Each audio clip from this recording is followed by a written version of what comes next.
Today's daf we're going to be learning is Vachim Daf Pei. Today's daf is sponsored by the Hadron Women of Long Island in honor of the engagement of Clear Blumenreich, grandson of Ricky Zibit. As they build their bayit Ne'eman B'Yisrael, both literally and figuratively, we are certain that they will draw open the strong foundations of Torah and Ahavat Ha'am ve'Haaretz. May you and the Jewish nation continue to be proud of them. Mazal Tov. We'll get started today with a quick review of the beginning of the Mishnah that we started. We had blood that got mixed up. Blood from blemished animals, blood with regular animals. We had two different situations. One, all the blood is mixed together. In that case, it has to be dumped in the channel.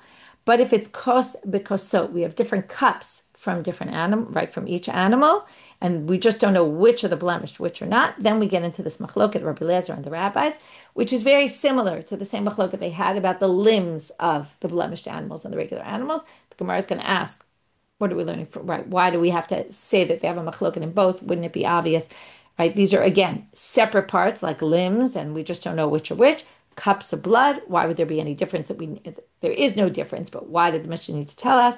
We'll get to that in the Gemara.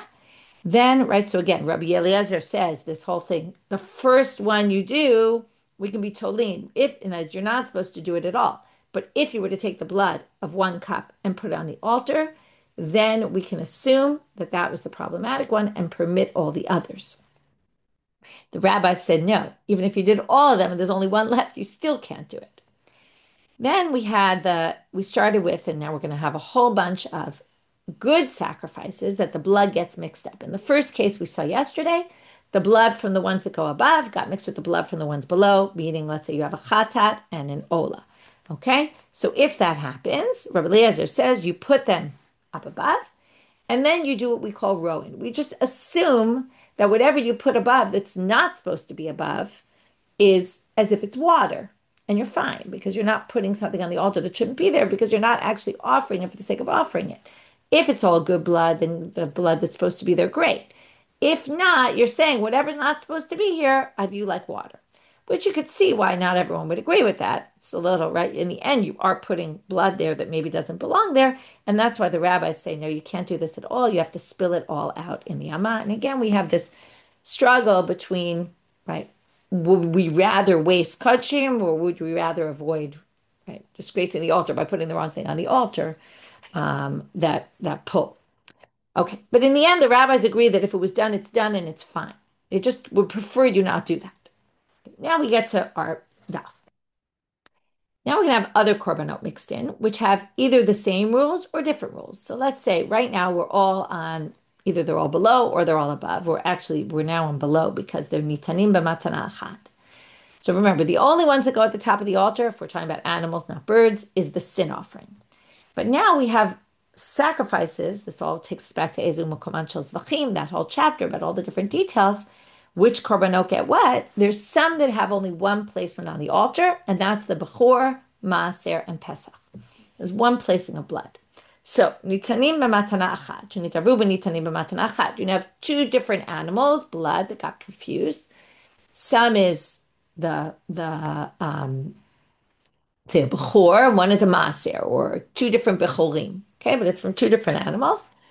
So yinatnu b'matana achat. You basically, okay, it sounds like if it's two different cups and you're just not sure which is which, so that's very easy. There's no suffix. You pour them both on the altar the way you're supposed to. It's pretty clear. But if the blood is mixed together, you actually only need, right now the Gemara thinks that what we're talking about is, okay, we'll see later, maybe, the way to explain the Mishnah right now is, so if you have a cup that has a combination, you just do one placement of blood. Why is that? Rashi tells us, Kasaka datin hashda at this point. Okay, what do we mean at this point? Well, we mean the way the Gemara is going to initially understand this Mishnah is that hashda amrinan yesh bila. Okay, or sorry, kasaka datin hashda. They think now, the amrinan yesh bila. This is a concept we're going to talk about a lot today. What does bila mean? Bila means that if I have some blood from one animal and blood from another, and it mixed up together, any spoonful, cupful, whatever, any cupful that I take or any spilling I'm going to do from there, throwing on the altar or placing on the altar, anything I take out of there is going to be a combination of the two. If there was 50% of one and 50% of the other, then everything I take out of there is going to be 50% of this and 50% of that. We're going to assume, basically all this means is we're going to assume this was mixed completely evenly. So if there was 60-40, then anything I take out of there will be 60-40. So if I then take the blood and put it on the altar, what happens? Well, I've actually put from both sacrifices because when I take out, I have whether it's 60-40, 70-30, it doesn't matter. I still have blood from this animal and blood from that animal. Okay, the opposite way to look at this, if you would say ain bila, then you would say if I took out some, and there was, let's say, 50-50, I might have taken completely all of it from one animal. And maybe what's left, right, has that all the rest of that, the other animal, oh, sorry, all of the blood from the other animal is left in what's left, is in the rest of the combination. So the rest of the mixture. Then I wouldn't be able to do matana achat because then I wouldn't be able to take care of all the blood. So that's the second explanation. Okay, that's if we say ain bila. But this Mishnah obviously says yesh bila, or at least I say obviously right now we think that's what it means. Okay, hold off on this till later today. But right now it sounds like you do matana achat, and with that you cover yourself because any placing of blood you're going to do, any blood you take out of there, is going to be a percentage of that one, right? Whatever percentage of blood comes from each animal, that's the percentage of blood that's going to be in whatever you take out and put on the altar. Same thing for matan arba, matan arba. You don't do matan arba. If you're supposed to do four placings of blood, then you do four placings of blood, right? You basically do four placings of blood. And again, each placing was done, was taken from a combo of both sacrifices or all sacrifices, right? If you had multiple sacrifices, it would work because we assume whatever was there, you've covered yourself. What if you have, and here comes the more complicated case, matan arba b'matana achat. You have a bechor mixed up with an ola. Okay, so they're all supposed to go at the bottom of the altar, but the ola needs four placings of blood, and again, four corners. Remember, it's two placings that are four, but the point is you need more placings of blood than the other. Remember, one is really two because you do it on the corner and you get on two sides, and two is four because you get on all four sides by doing two placements. So what do we do now? Do we do one placing that's two, or do we do two that are four? Right? So the Mishnah is going to just call it one and four. So we'll go with one and four. Rabbi Eliezer Omer, Yinatnu b'matan arba. So Rabbi Eliezer says we do four. Now this matches perfectly with Rabbi Eliezer's approach, because Rabbi Eliezer says we can just do rowing, right? Just like above and below. We didn't worry that maybe some of the blood of the Ola ended up on top. Because here we do four, and in four you're going to cover, right, one and four. So you're always going to go with the higher because you could just say, if I ended up with blood that's not supposed to be put, which I definitely did, because if we say yesh bila and it's all combined, and then I go around, so I'm obviously putting some blood from the one that will only need one placement. I'm doing it on four. But it doesn't bother us because what did we say before? Ro'in, right? Ro'ani et hatachtonim, ki'ilu, right, that went lamala, ki'ilu hem mayim. And just look at that blood that went from the wrong korban as if it's water. Rabbi Yoshua Omer, yinatznu b'matana achat. He says, no, you do one placing of blood, that's it. You can't do extra. If you remember also, the ones that are four, you can be yotze actually with one placement, right? So it also makes kind of sense. And the real issue is that he's concerned, in a second, we're going to see with Baal Tosif, you're adding to a mitzvah, okay? And Rabbi Eliezer is concerned with Baal Tigara, you're reducing a mitzvah. So we're going to have a big argument between the two of them. We've seen a bunch of these Mishnayot with these talking arguments, discussion arguments between Rabbi Eliezer and Rabbi Yeshua. Here's another one. So Amar lo Rabbi Eliezer, Harei Vovera Baal Tigra. You're not allowed to deduct from mitzvot. Okay, the classic is, let's say, instead of bringing four minim on four species on Sukkot, you bring three. Okay, you're not allowed to do that. So here, instead of doing four placements, you're doing one. That's a problem. Trying to think why he doesn't have this problem that if you did one, you'll be yotze. I feel like I'm missing something here about that. Um, Try to look for a minute. But anyway, he says this is Baal Tigra, and this is, I just want to check one and see if I can figure out, because I didn't think about that till right now. Um,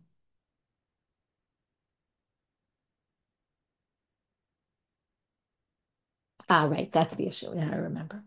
Because the issue of doing that you can, if you only did one, it's fine. That's b'di'evet. That's post facto.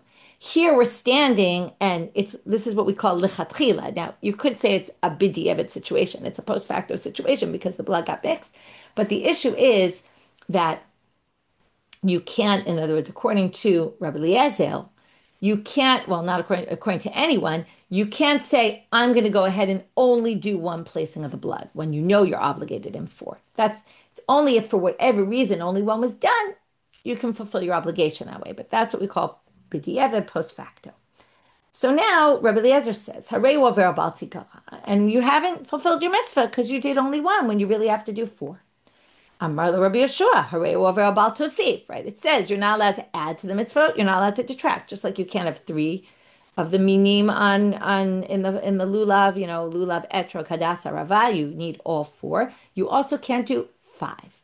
Okay, same right. The classic example is also tefillin. Those are things that have a certain number associated with them, and you can't do more or less. Here also, there's a number associated with it. You can't do more or less. So Rabbi Yeshua says you're over on bal tosif. So, right, each one has a good claim. Amar lo Rabbi Eliezer, lo ne'amar bal tosif, ela kashu ba'atzmo.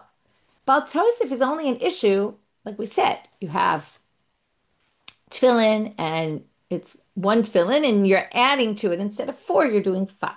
Okay? But in this case, Rabbi Eliezer says that's when you have one mitzvah and you're doing too much of it. In this case, we have not the mitzvah standing by itself, but we have a combination. In other words, this is a totally different situation. This is a situation where we have a ta'arov and a mixture. That's different. When it's by itself and you want to say you can't add, you can't detract, here there's a reason to do it. Here there's a reason, right? In other words, he says, Rabbi Eliezer says, Baal Tosif is only when it's by itself. I'm not worried about Baal Tosif because this is a mixture and we understand we're doing it just to be Yotze, right? Especially if he says Rowan, right? It's not really something that concerns him. And even if you won't say Rowan, this is just not relevant for Baal Tosif because Baal Tosif is, I know the mitzvah of Sukkah is 7 days. I'm going to sit in the Sukkah for 8 days. That's a problem. But if you're not sure, okay, here's a good example. Sukkah, right? We have Sveika, right? We have second day Yantif, right? How do you sit in the Sukkah 8 days? It's actually a big question about Tosif. And some of them say it's Baal Tosif if you sit in the Sukkah, and that's why people have all different kind of minagim. There's ways to round it, but theoretically, you could look at it a little bit like this. It's a suffix, right? It's not a regular situation of Baal Tosif. It's because maybe today is the day, maybe the next day is the day. Okay, without getting too much off. Amar lo Rabbi Yeshua, lo ne'emar bal tigra, ela kashu ba'atzmo. So Rabbi Yeshua says the same thing. You say the issue is bal tigra. Bal tigra is also only when it's by itself. So how could you say that's the issue that I can't detract? Okay, I want to make sure I said that right because I see from someone's chat maybe I said this wrong, but right, the whole issue is you're only supposed to sit in the sukkah 7 days. You're not allowed to sit in the sukkah 8 days, and that's why there's a whole question in Chutz La'aretz. I kind of said very quickly, maybe I wasn't clear. Chutz La'aretz is a question: are you supposed to sit in the sukkah or not? So in the end, the real psak is right. You're supposed to sit in the sukkah and not make a bracha, but there's all sorts of other things that people do, all different kinds of minagim that developed over time about this issue. But part of the issue is this whole issue of Baal Tosif that comes up there. Okay, so now, but that's a whole other topic, so not for today. V'od amar Rabbi Yeshua, kishenatata. Okay, so now Rabbi Yeshua is going to have the last word. He says, listen, kishenatata aval tar Baal Tosif v'asita ma'aseh biyadecha. Kishelo natata avarta Baal tigra v'lo asita ma'aseh biyadecha. So now we say,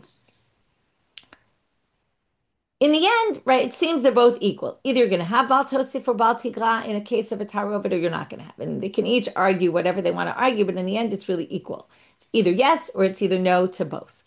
But comes Rabbi Yeshua and he says, I have a big advantage over you. Because you said it's Baal, right? That basically, in other words, if you did Baal Tigra, which you think is the issue, so you just didn't do anything. But avarta Baal Tosif, right, my concern of Baal Tosif is you actually did something intentionally. You did an action. Okay? There's the difference between an action and a sheva al tasa, we call it. Sheva al tasa means sit and do nothing. So my attitude is sit and do nothing because you're not sure if it's Baal Tigra, Baal Tosif. So just don't do anything. So do your one matana and that's it. And then sit and don't do anything.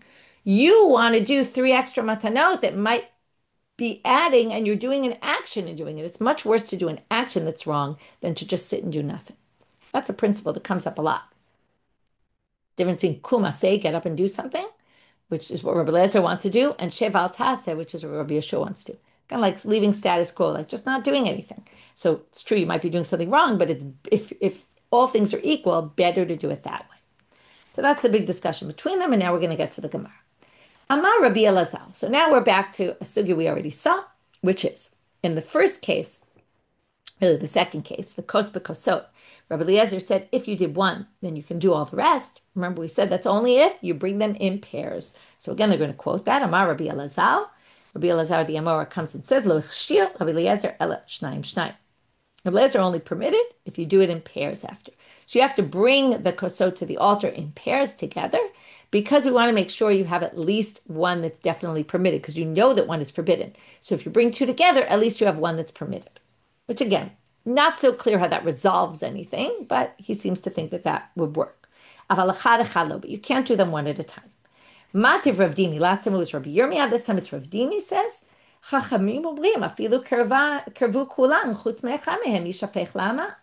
but the rabbi said, it doesn't make sense that that's his position, because the rabbi said, even if you only leave one, right, if you did them all and leave just one, you have to spill it. Which seems that Rabbi Eliezer would disagree in that case and say, no, if you leave just one, of course you can bring that one. And that's not in a pair. So how would you be able to say that? And this seems to disagree with what he said. So Amalei Rabbi Yaakov, the Rabbi Yirmiyah bar Tachlifa, interesting, he doesn't answer Rav Dimi. He answers Rabbi Yirmiyah bar Tachlifa. He says to him, here's an answer to what Rav Dimi brought. Ez baralach ma echad zug echad. What is echad here? One pair. Doesn't mean one, it means one pair of cups of blood. Okay, so with that, we resolved that, which we already knew because we've seen this sugya before. Now we're going to do why we need to see that Rabbi Eliezer and the rabbis disagree, both in the case of the limbs and in the case of the blood getting mixed up. So, tzricha. Okay, they don't even tell you what they're talking about. The tzricha, but that's obviously what they're talking about. We need them both. Why do we need them both? Okay, I'm going to start sharing my screen because the study guide starts here. Okay. So now we have a tzricha. Why do we need both of these cases? The ivareh, the ivarim, the limbs, and the blood. Itmar baha, if you had it there with the limbs, what would you say? Baha ka'amar Rabbi Eliezer. In that case, Rabbi Eliezer allows you to bring them and burn them on the altar. Why? Mishum di'it avi kaparato. Because when are we dealing with the limbs? After the blood was already done. The blood was already done completely properly. And therefore, we're going to allow you to just finish up.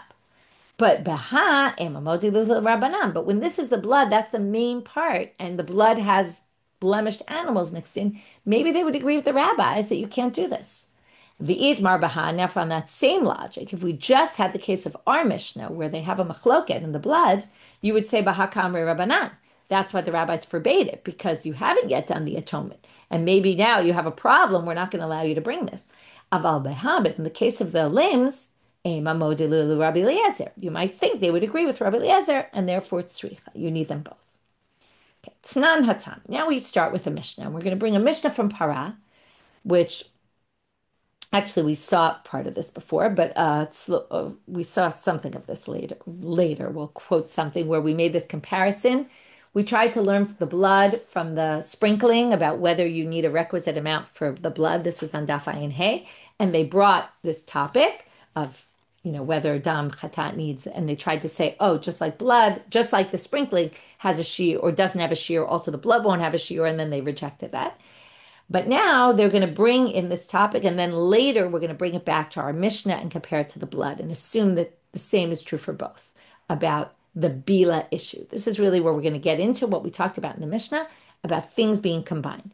So what we're going to do in this section is we're going to bring a machloket Rabbi Eliezer and the rabbis about a mixture of the para aduma, the red heifer waters. We're going to talk about whether they hold there is bila, there isn't bila, and a bunch of other things. They're going to have a little bit, they're going to kind of explain the rabbi's opinion pretty easily. Then they're going to have three different opinions, Rish Lakish, Rav, and Rav Ashi, about how to understand Rabbi Eliezer's position, because Rabbi Eliezer's position really is a little bit complicated to understand.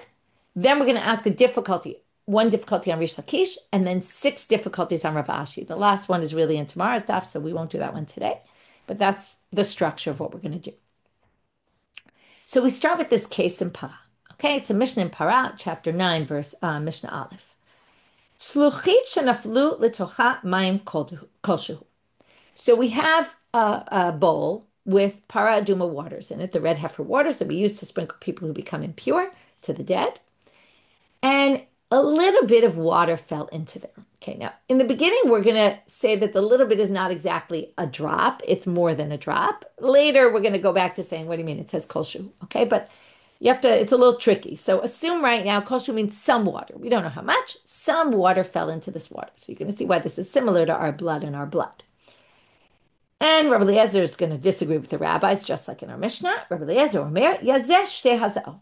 In order to resolve this problem, what's the problem? The problem is that when we sprinkle on you, maybe we're sprinkling the water that was not para aduma water. And as it doesn't disqualify the mixture, the problem is that when we're sprinkling, maybe we're only sprinkling or maybe we don't know, okay? But let's just say in this sprinkle, there might be some of the other water mixed in, and then we're going to have to figure out, okay, so what and how and whatever. It's all going to depend on bila, not bila, which we'll talk about. So right now, you're not supposed to understand anything, so don't worry. Yazeh shtei hazaot. You sprinkle two sprinklings on the person. Normally, you sprinkle one. This time, you sprinkle two. Chachamim posli. They say you can't use this at all for sprinkling. So bishlama rabbanan. So we get the rabbis because we're going to have three issues that are going to come up here, and that's why we're going to have three different opinions in where they each think that Rabbi Eliezer holds on each of those three issues. But bishlama rabbanan savre yesh bila. So the first thing the rabbis hold is there's bila. What does bila mean? It means that if there's, right, whatever percentage of water got into, let's say it's 99% of it is red heifer waters and 1% is regular water. So when I do a sprinkling, it's going to be 99% red heifer water and 1% regular water. Okay? No matter how much I use, whatever it's going to be, that's going to be the percentage of every drop I throw. In which case, okay, so it should be good then because you're getting red heifer waters on you. But But he also holds, in a different issue that's up for debate, is there a minimum requirement? And that's what we saw this sugya before. Is there a minimum requirement for sprinkling? Now, that means that you have to do a sprinkle's worth, which means that if I sprinkle and it's 99% water, 99% red heifer water, and 1% regular water, obviously I don't have a complete shiur because 1% is not red heifer waters. And you'd have to say one last thing, which is emet starfin lahazaot. If I do two in a row, they don't combine. So that's why the rabbis say this is completely disqualified, this red heifer waters, because there's never a way I could sprinkle someone. Because the only way to sprinkle someone is to have enough of a shiur of proper mechatat. I have to sprinkle it in one sprinkle, and in one sprinkle I only get, right, I get the exact amount I need in a sprinkle. And that's always going to have some other water mixed in, and it's never going to have enough of what I need, which is I need 100% mechatat. So that's the rabbi's position. That explains pretty well. Ela Rabbi Eliezer my kasavar. So now we're going to have a problem, and we're going to go through 4 stages. You're going to see it's like 3 that kind of break into 4, because we're going to have to see what does he hold on each of these issues. I kasavar ein bila. If he holds, there's no bila. Now again, you have to remember that right now we're understanding kolshu doesn't mean a drop. Kolshu means a certain amount. So let's go with 10%, 90%. Okay? So we have 10% water in here, 90% red heifer waters. If you say ein bila, what does that mean? It means that when I go to sprinkle water from this mixture, it could be from the 10% of the red heifer, of the problematic, just regular water. It could be from the red heifer waters. We don't know. So, according to Rabbi Eliezer, what do we do to resolve the problem? We do 2 sprinkles. But if 10% of this mixture is regular water, and we hold ein bila, every drop I take could be from the 10%, could be from the 90%, could be a combination, but we have no idea. How do the 2 sprinklings help us? Maybe both of them are actually just regular water. So it can't be he holds that. It must be ela kasavar yesh bila. So far, he's in agreement with the rabbis about that. Now let's go to the next issue. Maybe he thinks it doesn't need a shear. Well, then let's think about it. If you don't need a shear and 90% of your sprinkling was red heifer waters, 10%, right? If you hold Bila, then it's the exact same combination. 10% is the regular water. Well, if you don't have a requisite amount that's needed, as long as you get any kind of sprinkle, you're fine, then lama lishtei hazaot. You could do it all in the first sprinkling. You have 90% good waters, or any percentage of good waters would work. So you don't need two. Ela kasavar haza'at tzricha shiur. So he must hold it needs a requisite amount, and that's what the second one is doing. Well, then we still have an issue because ikasavar aim mitzdarfin lahazaot ki mazesh de'azot mehavi. Now, if you hold aim mitzdarfin lahazaot, you can't combine sprinklings. Well, then for sure, two sprinklings aren't going to help you because if you can't combine sprinkling one and sprinkling two, you need a whole shiur in each. Well, then you're stuck, right? There's no way to do it. So obviously he doesn't hold that. Then he'd be like the rabbis because then he would hold yesh bila haza'at tzricha shiur and they're not mitzdarif. That's exactly what the rabbis hold. Inami mitzdarfin lahazaot. Now, if you say they do hold that you can combine them together, mi yemer demale le shiura. Now, in this case, we have no idea how much water fell in. Now, it did say kol shehu, so it's a little strange they're asking this. But what they're saying is, let's say there was more water than red heifer waters. So how do you know that you're getting a complete shiur? Okay, you don't have any way to know, right? Assuming that the ratio is more water, and it doesn't say, as long as it's more. So that wouldn't help you. In two hazaot, you still might not get enough of a shiur. So we're stuck. Now we're going to start with our answers. Amar Rish Lakish. La'olam yesh bila. We assume there is bila. Okay, that for sure Rish Lakish thinks he says. And haza'at tzricha shiur. So the first two are fine. Just like we said, there's bila, you need a certain amount, and then we're going to figure out, right, what about the mitzdaref issue? Because we said, if they can be mitzdaref, we still have a problem because we don't know how much is there. Well, he's going to resolve that because he's going to say, hacha b'mayaskina, what's the case? Kigon shenitarvu achat be'echat. Okay, we're going to say that they were 1-to-1 ratio. So, okay, now it could be 1-to-1. You could understand this as long as there's, okay, you need a certain shear of a sprinkling. So what we have with the amount of water that fell in, we're now going to say, when it says kolshu, what it means is one amount of a sprinkle. So now if you have exactly one amount of a sprinkle of problematic water, then it doesn't matter really how much of red heifer water is, but let's play it out. Half of it will be in the first sprinkle, half of it will be in the second sprinkle, right? And altogether, you only have a sprinkle's worth. So at that, or let's say, right, there's way more of the other, you're going to have even less. Either which way, it's going to be at least it's at maximum is going to take up half a sprinkle of the first and half a sprinkle of the second. So what's left?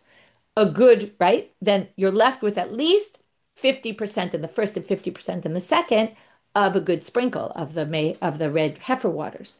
So if you have to say the amount, and it all depends on how much water, according to him. If the amount of problematic water is exactly one sprinkle's worth, then in two sprinkles, you'll definitely get a complete sprinkle. Okay, that's the first answer. Rava Amal, Le'olam yesh bila, v'haza ein tzricha shiur. So now he changes the second machloket. He says, yes, there's bila. It's, again, percentage-wise, whatever fell in, that's what's going to come on every single sprinkle that you're doing. And the haza'ah doesn't need a shear at all. Okay?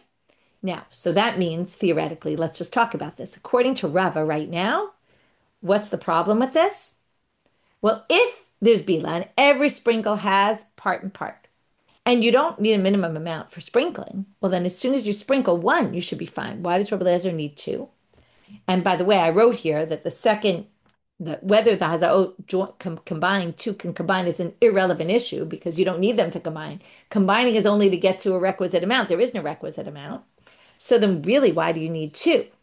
Knasa de kansu Rabbanan ki echi de lo nishtarish le. What are the rabbis worried about? Like people want to make things go farther, so they dilute it with more water or something cheaper, right? It's a good way to make something go farther. So we're worried. Paraduma waters are very expensive. We're worried that if you see that since there's bila and since haza'ah doesn't need a shear, you can basically mix in regular water with your mechatat and make it go much farther. So maybe you'll do that if you see this works. So what do they say?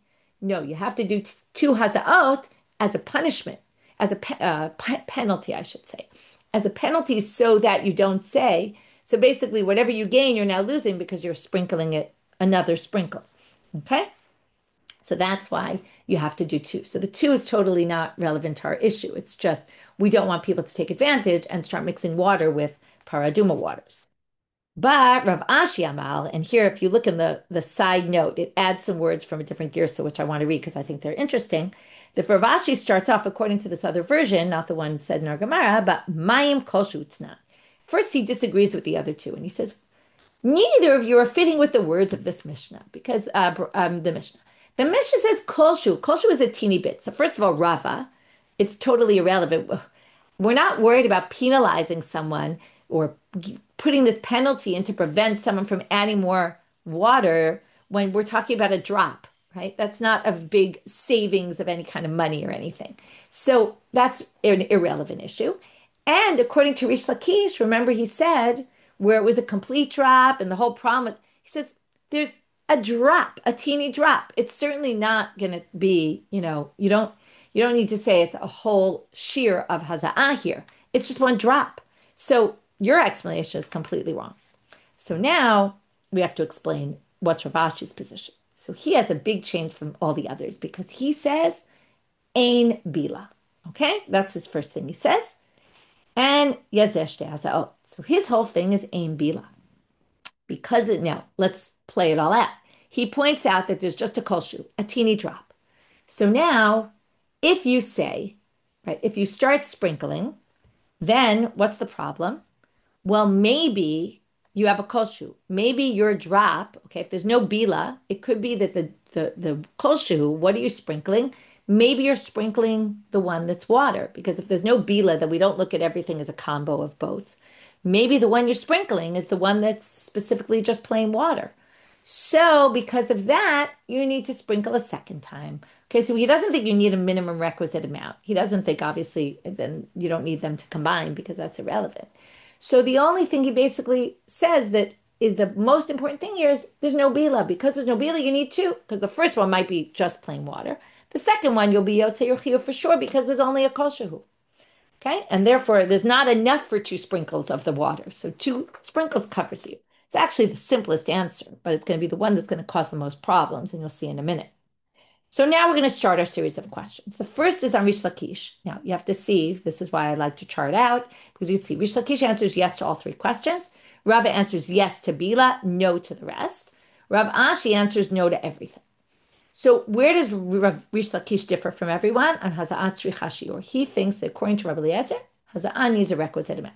And here we go to the sugya we already learned, which is Meitivei, Rebbe Omer, we saw this on Ayin Hey, L'divrei Rabbi Eliezer, Haza'at koshu matayeret. According to Rabbi Eliezer, there is no shear. If you sprinkle a teeny drop, it works. Why? Because Haza'at ain't Tzricha Shiur, because Haza'at doesn't have any requisite amount. There it's clear, black and white, at least according to Rabbi, that Rabbi Eliezer does not hold that Haza'an needs a shear. That completely goes against Rish Lakish, and therefore Haza'an mechza kasher, mechza pasul, and that you could have a partial one, partially kasher, partially pasul, and it actually works. Okay, so that's really a big question to Rish Lakish, to which the Gemara doesn't even have an answer. Now we're going to go to the 6 questions on Rav Ashi, which I told you today we'll get to 5. Tomorrow we'll get to the 6, which is at the very bottom of this daf, really more into tomorrow's daf. And now we're going to go into really, this is why this is here, because this relates to our Mishnah. Because now we're going to talk about Rabbi Eliezer's position in our Mishnah and how that relates here. But first, we're going to quote Rabbi Eliezer from a Braita, okay, which is very similar in our Mishnah, but it happens to be in a Braita. Ve'od Tanya behedya, and also, it's a little weird because the first question was on Rish Lakish, and now they say, and also we have a problem on Rav Ashi. Okay, you have to know that because it doesn't say that explicitly. Now the problem here is, where does Rav Ashi differ from everyone? Right, where he has no overlap with anyone, is the issue of ein bila. He holds that according to Rabbi Eliezer, there's no such thing as bila, which means if you have a combination, like we're going to see in our Mishnah and in this Braita, of korbanot, that the blood got mixed, of ones that go above and ones that go below, we're going to see Rabbi Eliezer's position and see it doesn't seem to match. Hanitanim lemala, shenitavu b'nitanim lemata. Okay, we're at the top of Amud Bet here. if the ones that are brought at the top are mixed with the ones that are brought at the bottom of the altar, we're talking about blood again. We're comparing blood and sprinkling it here. It's obvious to compare them because it's the same idea of mixtures, combination of good and bad or right and wrong. There's no good and bad here. It's just the right ones for here, the wrong ones for there. Rabbi Eliezer Omer, Yitain lamala, v'atachtonim alulo. So what does he say? Put the blood on top first, then go to the bottom, and it'll work to cover you for the top ones and work to cover you for the bottom ones. Now, why would this work? You can, without reading it inside, it's obvious because of Bila, we assume that in every placing of blood you're doing, you have part of the ones that are supposed to go above and part of the ones that are supposed to go below. And remember, he said the part that you're not doing is, right? You say, oh, we just assume I'm doing part of right, and the other part is just water. Okay, like putting water on the altar. So now the problem is you can't really say ein bila. Why? Iamart ein bila, amay alulo, dilma kayav elyonim lamata v'tachtonim lamala. This sounds very much like the whole sugya we saw in Kinim, right? It could be you completely brought, let's say you have 50-50, okay? And you did half above and half below. Maybe the half above you did was all the ones that are supposed to go below, and the half below you did were all the ones that are supposed to go above. So you can't possibly say that he holds ein bila, because otherwise this wouldn't work. To which they answer, and this is going to be the answer that's going to be mostly the answer for all of these. Okay,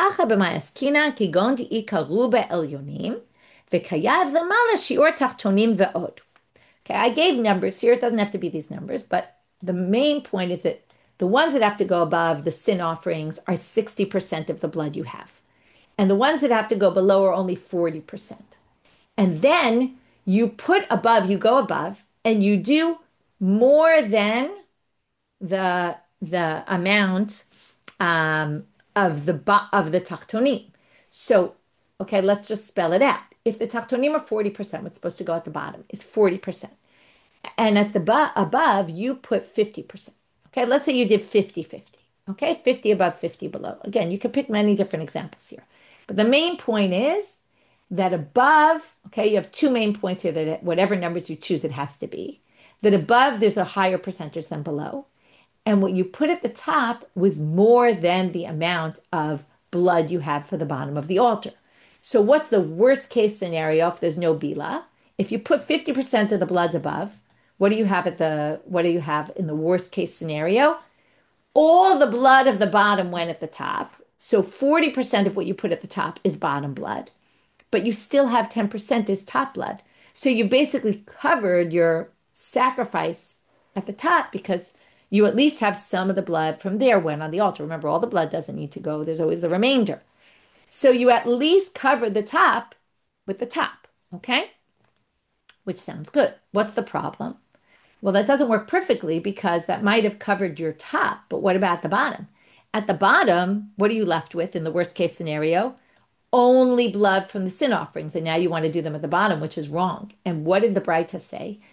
Rabbi Eliezer says, put them above, and that works, and put them below, and atachtonim alulo, and the bottom ones will also count for you.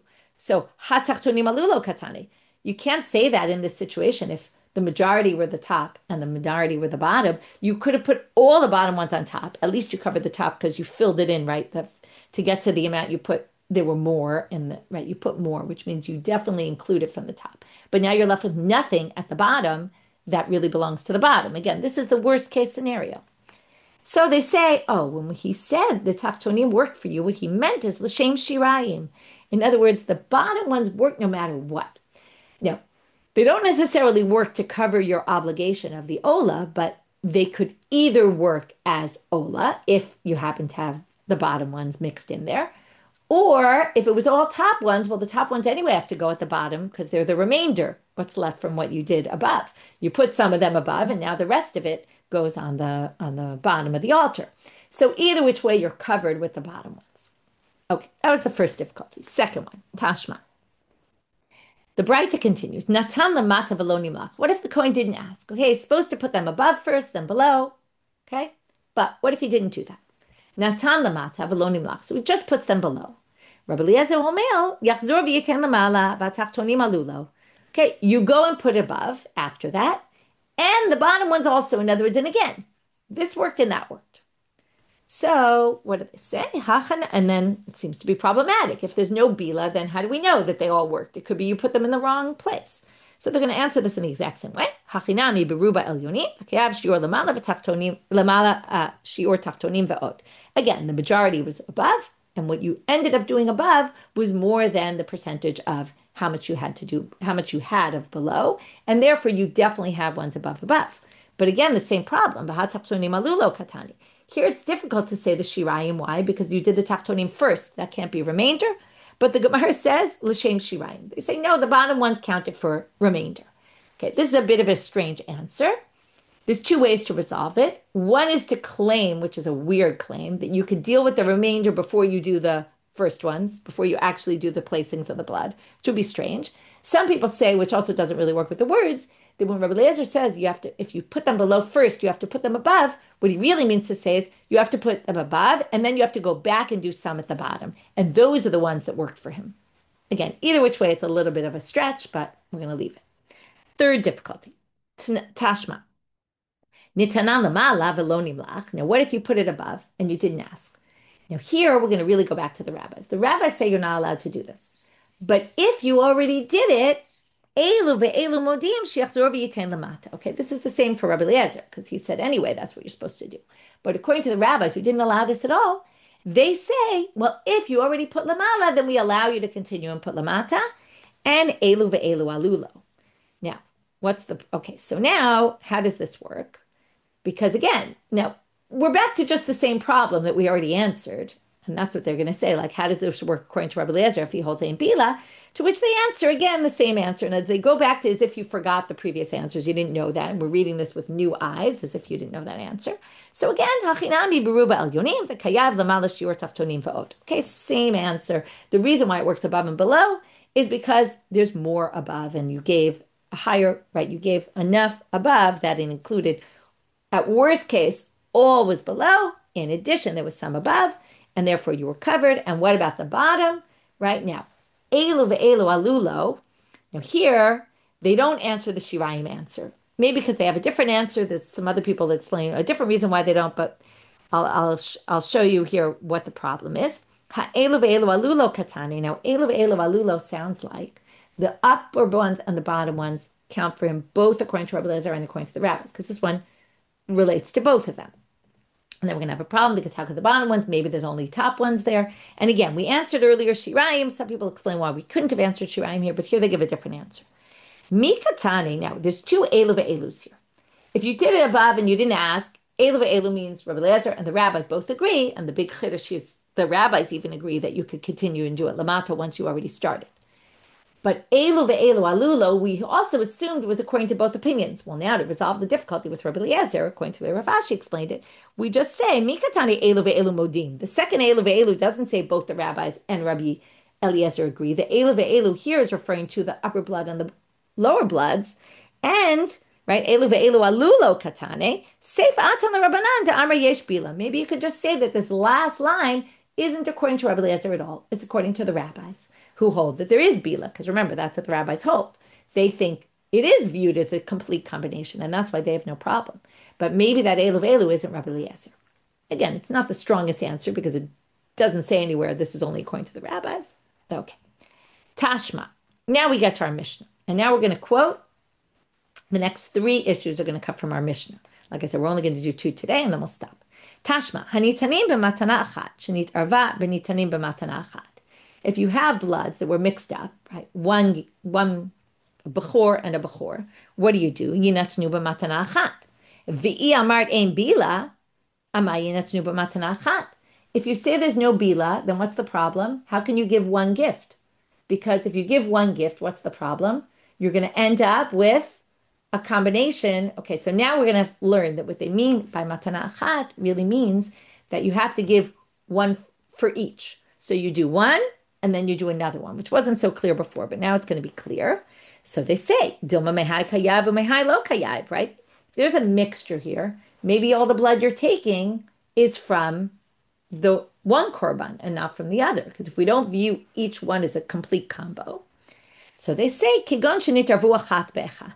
You'd have to say that the combo is Or the truth is, you could still say, actually, if we view this, maybe you could say that you only give one matana. Okay, I should correct myself. Matana achat. I assume we mean just one. But now, right, one second.